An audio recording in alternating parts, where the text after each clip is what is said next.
Olá pessoal, tudo bom com vocês? Espero que estejam todos bem. Sejam bem-vindos a mais uma aula. Na aula de hoje nós vamos aplicar os conceitos, sobre tabelas e gráficos. Vamos fazer alguns exercícios que envolvam interpretação de tabelas e interpretação de gráficos, certo? Primeira questão, gente. A média mínima, deixa eu só mudar aqui a cor do meu lápis. A média mínima para um aluno será aprovado em uma certa disciplina de uma escola é 6. Então, ele tem que ter média de 6 em diante para passar. A distribuição de frequências das médias dos alunos de uma classe nessa disciplina é dada a seguir. Temos aqui a média e o número de alunos. Por exemplo, 5 alunos tiveram média 6. 15 alunos atingiram média 5, certo? O número de alunos aqui, média aqui. Então, veja, 3 alunos atingiram média 2, 4 alunos atingiram média 3, 6 alunos atingiram média 5, 15 alunos atingiram média 6 e assim por diante. Aí, a porcentagem de alunos aprovados foi. Nós sabemos que porcentagem precisamos calcular a parte sobre o todo. Primeiro, quem é o todo? É o total de alunos. Então, para encontrar o total de alunos, você vai somar aqui, ó, 3 mais 4 mais 4 mais 6 mais 15. Vamos lá, 3 mais 4 mais 4 mais 6 mais 15 mais 9 mais 6 mais 3. Esse é o total. E dentre o total, a quantidade de alunos aprovados é quem tirou média 6 em diante. Então, ó, 15, os 15 que tiraram média 6, os 9 que tiraram média 7, os 6 que têm média 8, mais os 3 que têm média 9. Então, somando aqui em cima dá 33, somando aqui embaixo dá 50. 33 dividido por 50, olha um jeito fácil de você fazer essa divisão, sem precisar trabalhar com número decimal. Veja só, multiplico por 2 aqui em cima e embaixo. 33 vezes 2 dá 66, 50 vezes 2 dá 100. Observe, ó, que 66 de 100 representa quem? Representa 66%. Então, é aqui a letra E. Então, 66% dos alunos foram aprovados. Analise o quadro seguinte, que apresenta o saldo da balança comercial brasileira em 2009. Os dados estão em milhões de dólares. E pergunta o gráfico que representa a análise da balança comercial no segundo trimestre de 2009, de acordo com os dados apresentados no quadro E. Se é o segundo trimestre, então vai pegar os meses aqui de abril, maio e junho. Então, o gráfico tem que ter os meses abril, maio e junho, e os valores, ó, 3.695, 2.626, 4.604. Observe dentre as opções. A letra A não é, nem a B, nem a C, nem a D. Ó. É a E porque temos aqui abril, maio e junho, que é o segundo trimestre, e observe aqui os valores de cada um deles. Então, esse é o gráfico que representa, o segundo trimestre de 2009. O gráfico a seguir mostra o registro das temperaturas máximas e mínimas em uma cidade nos primeiros 21 dias do mês de setembro de 2013. Provavelmente essa de cima é a altura da máxima, essa de baixo é a da mínima. Por exemplo, no primeiro dia tem 15 graus Celsius de mínimo e 21 por aqui, 21 graus Celsius de temperatura máxima. Assinale a alternativa correta com base nos dados apresentados no gráfico. Vamos ver. Letra A diz, no dia 13 foi registrada a maior temperatura mínima do período. Vamos ver, dia 13, tá aqui a temperatura mínima é essa. Perceba que não é a menor foi registrada aqui no dia 19, né? A menor temperatura mínima foi registrada dia 19. Então é falsa, essa A. Não foi no dia 13, foi no dia 19. Entre os dias 3 e 7, as temperaturas máximas foram aumentando dia a dia. Veja, dia 3 aqui, aqui, dia 7 aqui. Observe que nesse intervalo de dias, a temperatura não fez só aumentar. Ela teve um período aqui, do dia 3 para o dia 4, que ela diminuiu, depois foi que ela seguiu só aumentando. Então, é falsa também a B, porque ela não segue só aumentando. Tem também uma baixa temperatura aqui. Entre os dias 13 e 19, as temperaturas mínimas diminuíram dia a dia. Ó, do dia 13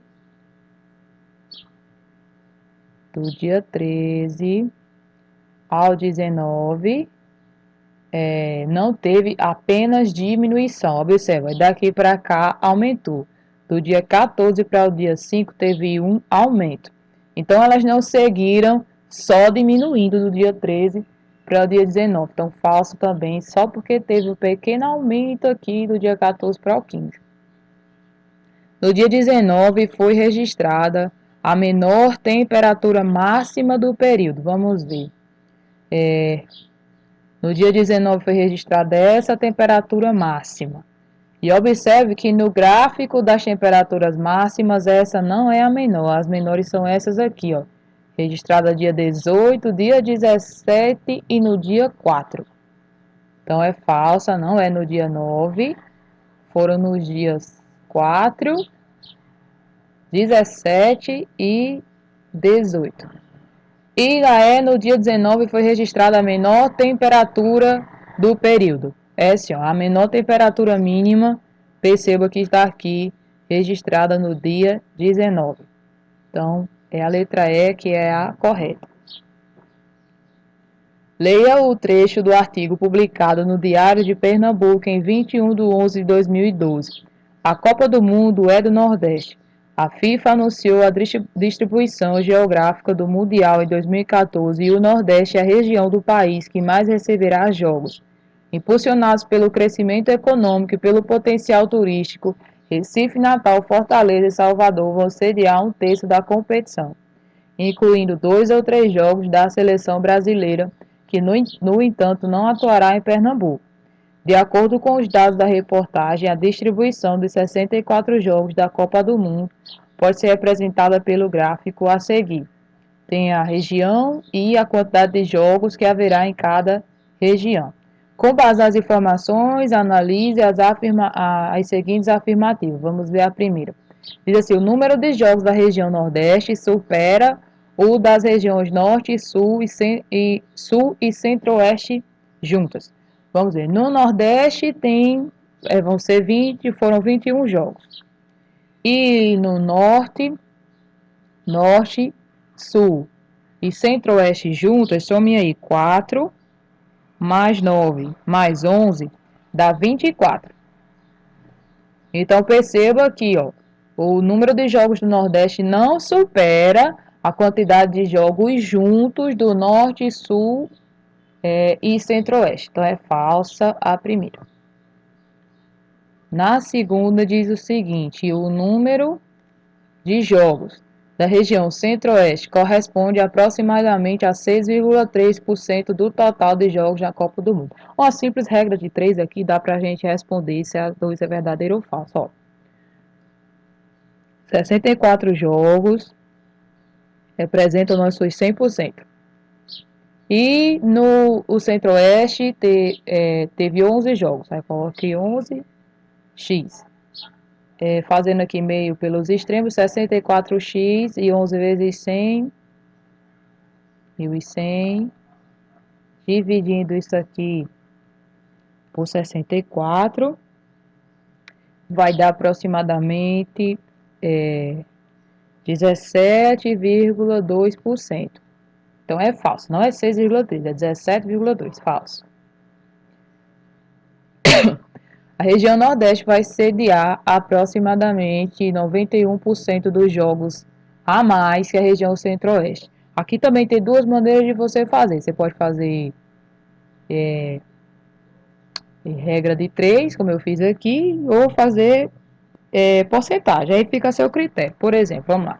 No Centro-Oeste, são 11 jogos. Então, eu posso dizer que meus 11 jogos aí do Centro-Oeste equivale a 100%. Perceba que o Nordeste vai ter, aliás, teve, né? 10 jogos a mais que o Centro-Oeste. Então, nós queremos saber que porcentagem é essa, né? Dos jogos a mais. Então, do 21 para 11, a diferença é de 10. Então, o Nordeste vai assediar 10 jogos a mais do que a região Centro-Oeste. Então, quantos porcentos representa esses 10 jogos a mais? Eu coloco 10 e x. Então, vai ficar 11 x, né? 11 vezes x, 10 vezes 100. 1000, o 11 que está multiplicando. Passa dividindo, essa divisão vai dar uma décima periódica, vai ficar dando 90,909090. Então, botar aqui aproximadamente 90,9%, que é aproximadamente 91%. Então, verdadeiro, né? Esses 10 jogos a mais que o Nordeste sediou, né? 10 jogos a mais do que o Centro-Oeste, equivale a 91% a mais. Então, verdadeiro apenas a 3, então aqui, letra B.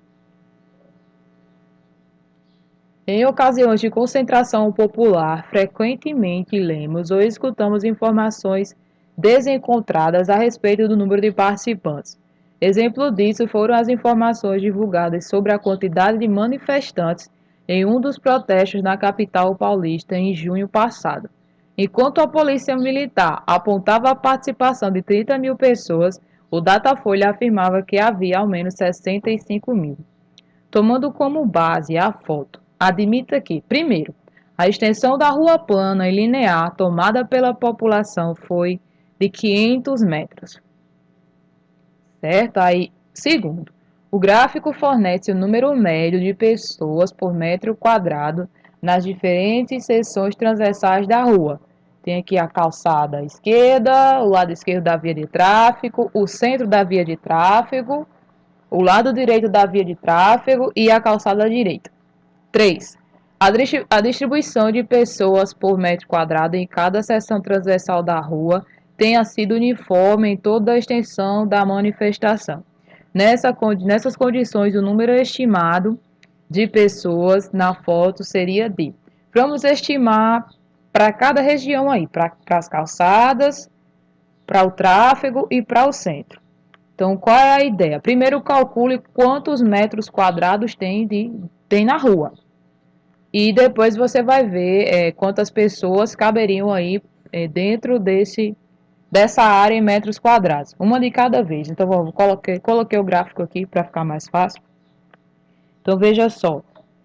Primeiro, vamos ver a calçada esquerda. Vou colocar o seguinte, ó, calçada esquerda. Nós sabemos que área precisamos de comprimento vezes largura. Ele deu a largura e nós temos o comprimento que é 500. Então, veja, a área da calçada esquerda vai ser 500 vezes 1,5, que dá 750 metros quadrados. E a concentração de pessoas por metro quadrado na calçada esquerda, aqui no gráfico, é de 2 pessoas.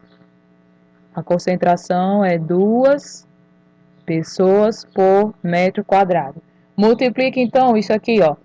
250 vezes 2, aliás, 750 vezes 2, vai dar 1.500 pessoas. Agora, no lado esquerdo da via de tráfego, a área, 500 vezes, está aqui a largura, vezes 2, dá 1.000 metros quadrados, e a concentração de pessoas é de 4 pessoas por metro quadrado, 4 pessoas a cada 1 metro quadrado. Se são 1.000 metros quadrados, 1.000 vezes 4, tem aí em média 4.000 pessoas. No centro, do centro da via de tráfego, vamos lá, 500 vezes 3 dá 1.500 metros quadrados. E aí o total de pessoas por metro quadrado, né, a concentração de pessoas por metro quadrado é 5. 5 pessoas a cada 1 metro quadrado. Já que são 1.500 metros quadrados, 1.500 vezes 5 vai dar 7.500 pessoas. No lado direito da via de tráfego. Do lado direito. 500 vezes, aqui a largura 2, dá 1.000 metros quadrados. E a quantidade de pessoas por metro quadrado do lado direito é 4. 4 pessoas a cada 1 metro quadrado. Então, vai dar aqui, ó, 4 vezes 1.000, 4.000 pessoas. E, por último, na calçada direita. 500 vezes, aqui 1,5, dá 750 metros quadrados. E a concentração de pessoas é 3 pessoas a cada 1 metro quadrado. 3 vezes 750 vai dar 2.250 pessoas. Agora, vamos fazer o total. O total você vai somar 1.500 mais 4.000, mais 7.500, mais 4.000, mais 2.250, que vai dar 19.250 pessoas nesses 500 metros aí de avenida. Tá? Então, letra A. A pesquisa de inovação tecnológica realizada pelo Instituto Brasileiro de Geografia e Estatística, IBGE, visa fornecer informações para a construção de indicadores setoriais, nacionais e regionais das atividades de inovação tecnológica das empresas brasileiras com 10 ou mais pessoas ocupadas, tendo como universo de investigação as atividades das indústrias, de serviços selecionados, edição, telecomunicações, informática e de pesquisa e desenvolvimento, que é P&D, certo? Está aí abreviado como P&D. Considere o gráfico sobre os dados dessa pesquisa. Por exemplo, vamos lá, o título do gráfico é Taxa de Inovação de Produtos e Processos por atividade da indústria, dos serviços selecionados e da pesquisa e desenvolvimento, segundo o referencial da inovação Brasil, período 2016 a 2008, e os números aqui estão em porcentagem. Por exemplo, no processo novo, inovação em processo novo para o setor do Brasil, nós tínhamos aqui participação de 60% do P&D, pesquisa e desenvolvimento, 2,8% de serviços selecionados, 2,8%, e 2,3% é participação da indústria. Então, para cada um dos itens aqui que foram analisados, tem a porcentagem, né, a taxa de inovação por parte da indústria, por parte dos serviços selecionados e a taxa de inovação por parte do pesquisa e desenvolvimento. Então, analisando aí, vamos analisar quais são verdadeiras ou falsas, qual é a correta, né? Só tem uma dessas 6. Diz assim, as indústrias apresentaram a maior taxa de inovação de produto novo para o mercado nacional. Então, a gente vem no gráfico e procura isso aqui, ó. Produto novo para o mercado nacional. Tá aqui, ó. Produto novo para o mercado nacional. A letra A está afirmando que as indústrias que teve maior porcentagem de inovação, maior taxa de inovação, e é falsa. Veja que a indústria foi a menor taxa. A maior taxa foi do P&D, pesquisa e desenvolvimento. Então, falsa porque não foram as indústrias, foram aqui pesquisa e desenvolvimento. Vamos analisar a B. As empresas de pesquisa e desenvolvimento apresentaram a menor taxa de inovação no processo novo para o setor no Brasil. A gente vai no gráfico e procura processo novo para o setor no Brasil, que está aqui, ó. Processo novo para o setor do Brasil. A alternativa afirma que as empresas de pesquisa e desenvolvimento teve a menor taxa. E é falsa porque, veja, a menor taxa é esse daqui, que é referente à indústria. A indústria que teve a menor taxa, está aqui, ó. A maior taxa é que foi, está aqui, segundo a legenda, foi de pesquisa e desenvolvimento. Então, é falsa. Né? As empresas de pesquisa e desenvolvimento apresentaram a maior taxa, não a menor. A C diz, o setor que apresentou maior taxa de inovação em produtos e ou processos é o das empresas de serviços selecionados. Vamos lá. Processo e produto está aqui, ó. Processo e produto. A alternativa afirma que o setor que teve maior taxa de inovação nesses dois setores foi de serviços selecionados. O que a gente já observa aqui é falso. No de processos, quem teve a maior taxa foi de pesquisa e desenvolvimento. E no de produto, também. Então, falso. A D diz: 22,9% das indústrias inovaram no produto. Já vamos ver aqui, olhar aqui o produto. 22,9% das indústrias, confere, tá aqui indústria esse aqui, né? E tá aqui 22,9%. Confere esse dado aqui. Porém, apenas 9,1% das indústrias implementaram produto novo para o mercado nacional. Produto novo para o mercado nacional está aqui. Indústria é esse aqui. E indústria, olha aqui, a taxa é de 4,1. Não é de 9,1. Então, perceba, esse dado aqui de 9,1 é falso. Deveria ser 4,1. Então, é falso a D. Por último, a F diz o seguinte. A E diz o seguinte. 82,5% das empresas de pesquisa e desenvolvimento inovaram no processo. Vamos checar, ó, processo está aqui, pesquisa e desenvolvimento, a taxa de inovação foi de 82,5%, confere, esse dado aqui confere, e a próxima parte da afirmação diz, 72,5% implementaram um produto novo para o mercado nacional. Produto novo para o mercado nacional está aqui. E a porcentagem de taxa de inovação de pesquisa e desenvolvimento está aqui, é 72,5%, confere. Então, verdadeiro AE. Você marca AE.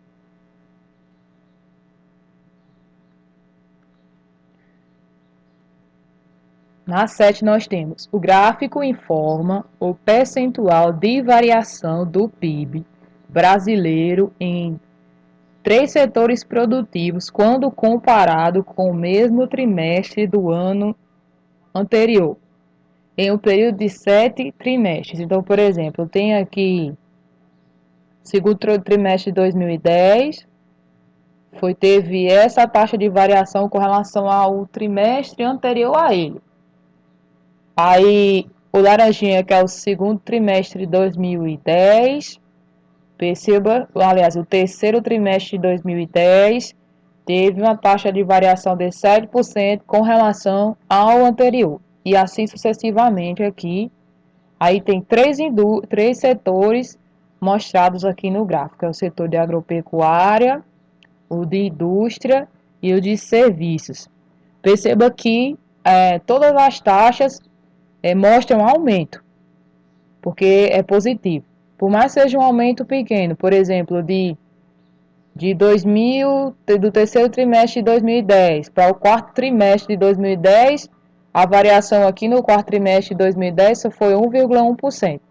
É uma variação pequena, mas continua sendo um aumento. Perceba que só teve uma queda aqui na indústria, no quarto trimestre de 2011, ó, perceba que é uma porcentagem negativa. Então, é uma queda. Comparando-se os dados do gráfico, verifica-se que o terceiro trimestre de 2011, então a gente vai procurar no gráfico isso daqui, ó. Quando comparado ao terceiro trimestre de 2010, o PIB dos setores de agropecuária, indústria e serviços, respectivamente. Então, a gente vai lá no gráfico e procurar a variação desse trimestre aí, que está destacado, certo? O terceiro de 2011. Então, veja, olhe na legenda primeiro. O terceiro de 2011 é esse daqui, o verdinho claro. Então, veja, em agropecuária está positivo, então aumentou, né? Avançou 6,9%. Na indústria, aqui o verdinho, 1%, também positivo, então é avanço. E na de serviços, aqui, ó, 2%. Positivo, então também é avanço. Vai dar, vamos ver qual a alternativa. Aqui, ó. Vamos ver, tá aqui a letra E, ó. Avançou na agropecuária, respectivamente. Não, 6,9%, na indústria 1%, e taxa de serviços, né, e serviços, 2%. Os gráficos a seguir apresentam os dados referentes ao comércio eletrônico no Brasil em 2013. Ok. Os produtos mais vendidos no primeiro semestre em 2013 em porcentagem. Então, vamos dizer que eu tenho o total de vendas que foram feitas em 2013. Essa parte aqui de cima diz a porcentagem de cada um. Por exemplo, 9%, né, do adquirido em 2013 foi para eletrônicos. Aí 8,9% para livre revistas, 12,2% para cosméticos e assim vai, né? Aí aqui diz evolução das vendas em bilhões de reais. 2011, 2012 e 2013. E tem ainda aqui uma observação que 12,74 milhões foi o total vendido no primeiro semestre de 2013. Primeiro semestre. Então, veja, aqui tem 28 milhões em 2013. Quer dizer que esses 28 milhões, ó, gente, é o valor final, no final de 2013. Representa o valor que foi, o valor total que foi vendido no primeiro semestre, mais o valor total que foi vendido no segundo semestre. Esse 28 aqui, certo?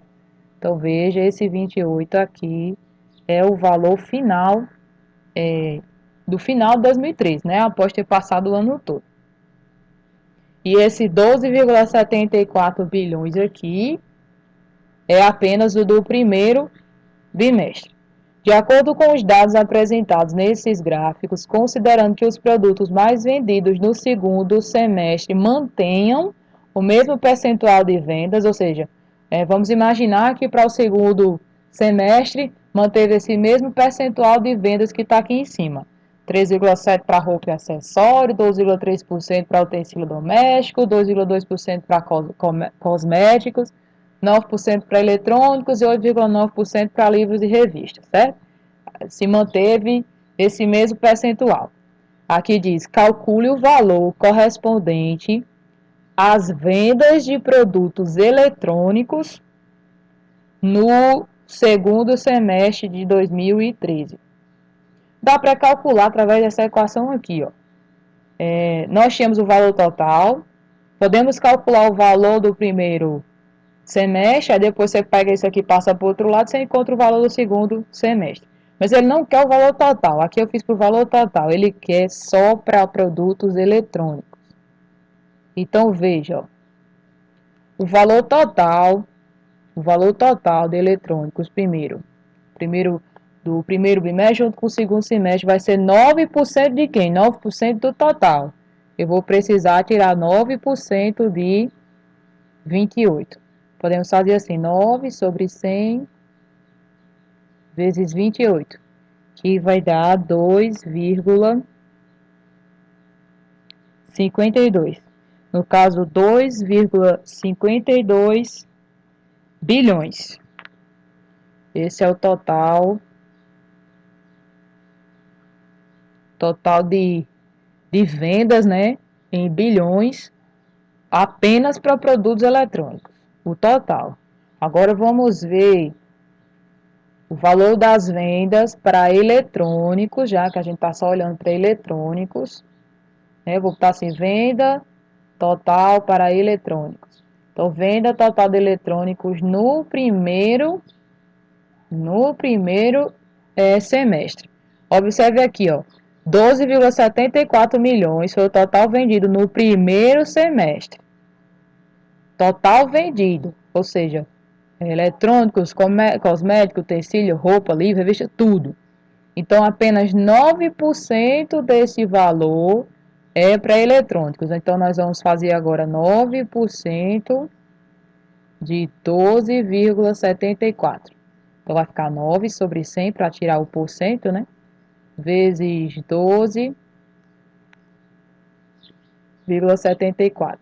A gente vai dar aproximadamente aqui 1,15, no caso é 1,15 bilhões. Pronto, então tiramos 9% do total, calculamos o total de vendas em 2013 só com eletrônicos, adquiridos só vendendo eletrônicos. E também calculamos, através da taxa que é 9%, né, quantos bilhões foram vendidos de eletrônicos só no primeiro bimestre. Então, veja, o valor total, como a gente discutiu ali lá no começo, valor total de eletrônicos, né, vendido com eletrônicos, vai ser o valor total de eletrônicos no primeiro semestre, mais o do segundo semestre, dá o total aqui em 2013. Aí o valor total a gente achou que é 2,52, esse aqui é 1,15, esse aqui é o que a gente está procurando. Aí veja, passa esse aqui para lá, 2,52 menos 1,15 vai dar 1,37. Então, o valor, né, adquirido com as vendas, né, de produtos eletrônicos no segundo semestre de 2013 é 1,37 bilhões de reais. Danos de alimentos ácidos. O esmalte dos dentes dissolve-se prontamente em contato com substâncias cujo pH, medida da acidez, seja menor do que 5,5. Uma vez dissolvido, o esmalte não é reposto e as partes mais moles e internas do dente logo apodrecem. A acidez de vários alimentos e bebidas comuns é surpreendentemente alta. As substâncias listadas a seguir, por exemplo, podem causar danos aos seus dentes com contato prolongado. Considerando-se que os valores do pH da tabela variem unicamente com um incremento de 0,1, pode-se afirmar que o valor modal do pH nessa tabela é igual a... O valor, lembre, valor modal é a moda, é aquele valor que mais se repete. Então, para você conseguir identificar qual o valor que mais se repete, ou seja, o que tem maior frequência, você vai ter que encontrar determinar todos os pHs possíveis. De que forma? Por exemplo, suco de limão ou então de lima, que ainda é mais azedo que o limão, a lima. O incremento é de 0,1. Então, por exemplo, eu vou fazer o do limão aqui. Seria 1,8 a mais 0,1. 1,9, a depois 2, 2,1, 2,2, 2,3 até 2,4. Né? Você vai ter que construir todas as possibilidades, todos os valores de pH para todas as comidas e bebidas que tem nessa tabela, variando de 0,1 de um para o outro, certo? Aumenta 0,1 mais 0,1 mais 0,1. Então, a variação se dá dessa forma aqui, ó. 1,8, 1,9, 2, 2,1, 2,2, 2,3, 2,4. Então, vai ficar dessa forma aqui a tabela, ó. Entre 1,8 e 2,4 do suco de limão. Veja, tem 1,9, 2, 2,1, 2,2, 2,3. O café preto vai de 2,4 a 3,2. Então, tem 2,5, 2,6, 2,7, 2,8, 2,9, 3 e 3,1. O vinagre vai de 2,4 a 3,4.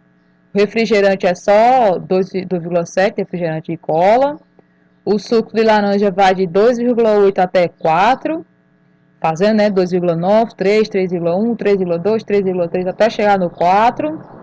A maçã de 2,9 a 3,5, a uva 3,3 a 4,5, tomate 3,7 a 4,7, provavelmente esse é o maior intervalo, é esse aqui. O da uva também dá um intervalo bem grande. A maionese é 3,8 a 4, então é 3,8, 3,9 e o 4. O chá preto, que é de 4 até 4,2, vai ficar 4, 4,1, 4,2. Observando todos os valores dos pHs aqui possíveis. Observe, por exemplo, 2,9. Se repete 1, 2, 3, 4 vezes. O 3 também, 1, 2, 3. Aqui é 1, 2, 3, 4 vezes. O 3,1. 1, 2, 3, 4 vezes. 3,2 também, ó. Tá aqui, ó. 1, 2, 3. 3 vezes. Temos aí alguns que se repetem 4 vezes. Mas se você for continuar nessa contagem, anotando aqueles que você visualiza que estão se repetindo, perceba que o 4 se repete 5 vezes. Ó, ele aqui, 1. Temos ele aqui de novo, 2. Temos ele aqui de novo, 3. Temos ele aqui de novo, 4, 5. Então, o número que saiu mais vezes, que tem a maior frequência, é o valor modal. Então, perceba que nessa tabela aqui, o valor modal é o 4. Então, letra E. E por hoje é só, pessoal. Espero que tenham gostado da aula. Fiquem com Deus, fiquem em casa, se previnam, se cuidem. Um abraço e até a próxima aula.